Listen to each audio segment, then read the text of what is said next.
Hey guys, how you doing? So I finally made myself do a YouTube video. Haven't done it for a while. Been really busy lately with this. Very excited about this and been having a lot of fun with this. So this is the Ferrum Forge collaboration. You see the logo right there. Super stoked about this. Great knives, I think.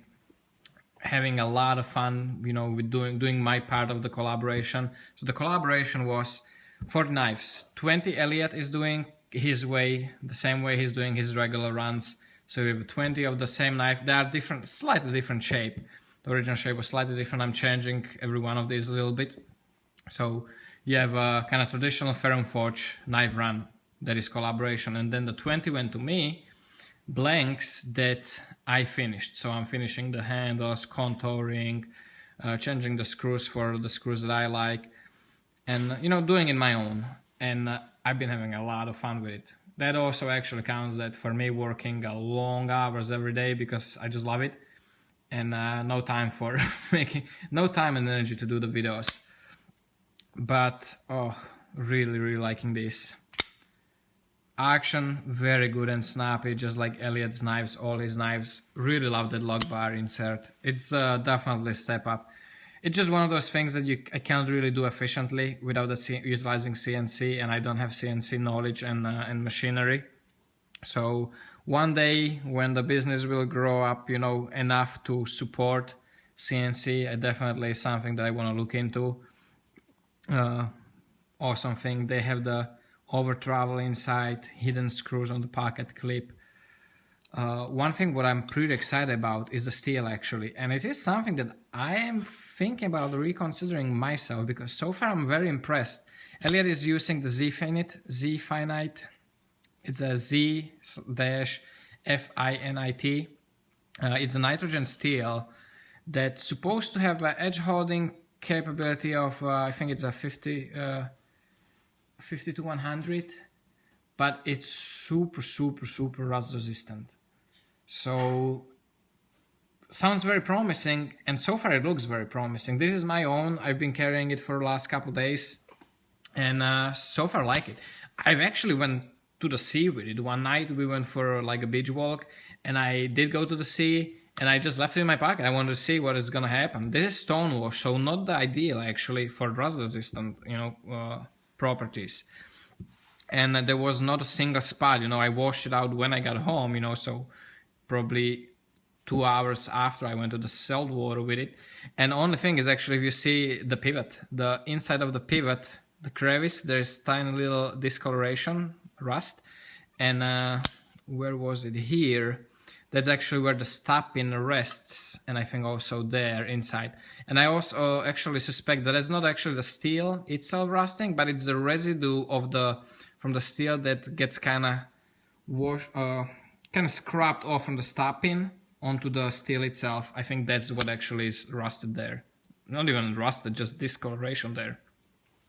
So very impressive rust resistance, which I'm super happy about because honestly, my knife, if I forget it in my pocket, at the hot day of me grinding, you know, all day standing behind the grinder with the two coulombs blasting, I'm always completely wet and sweaty. I have spotting on the blade. It's something normal, you know, even AEBL with its rust resistance, it's still gonna spot. It's gonna have a little discoloration there. So this been in my pocket every day for last week. You know, me working every day grinding these. And not a single speckle of rust, so very excited about it. Pretty cool. So you see the really nice action on this, snappy. Still nice and smooth. It's not as smooth as mine, but it's because Elliot has a little different action. He has stronger D10. He's doing the whole back rolling D10s and the whole action different than on my knives. It's just snappy, strong spring. Still comfortable to disengage. But it's slightly different than my knives. It's the, you know, like every knife maker has kind of different ways of doing things.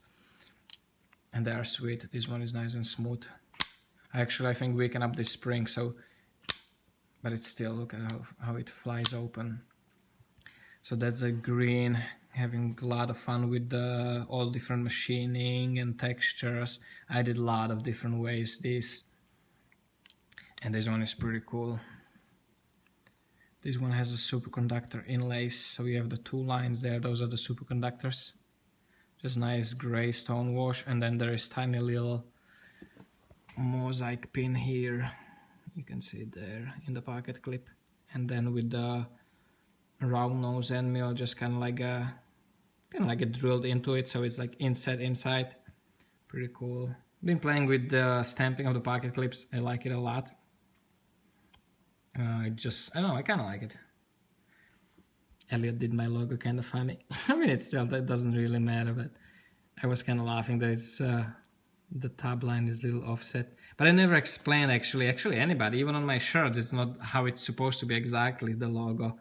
But, you know, it does the job. I never explained to anybody that my logo actually is supposed to be like the perfect triangles. Like it's supposed to be made out of triangles. And the lines, like the short lines, are actually just the half of the line in the triangle. So that line, if you would extend the top G line, it's actually supposed to connect at the same exact angle with the right side of the A, and, you know, etc., etc. So the pig on the bottom of the G is supposed to be the same line, if you would make a line up, as the top of the G. It's little details.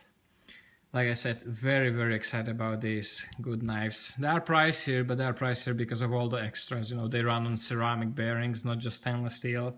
That's pretty pricey. Update, the Hobag rolling D10s are not cheap. The steel inside, you know, all the mechanics, what Elliot has to do, has to have his machine shop do to make this happen. It's not, you know, it's not one of these. I mean, if you think about it, the complicity of this and that, it's quite a big difference. That thing alone is, if I were to do it by hand, it's hours of work, just this tiny little thing here. So you can imagine, you know, if you can imagine that it's why it's more money. Really like this.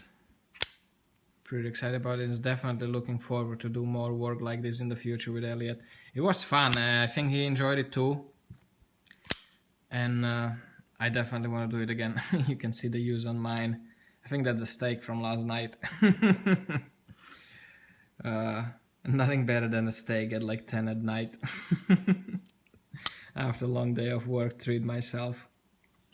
By the way, this is a new kind of like bronze I've been working on.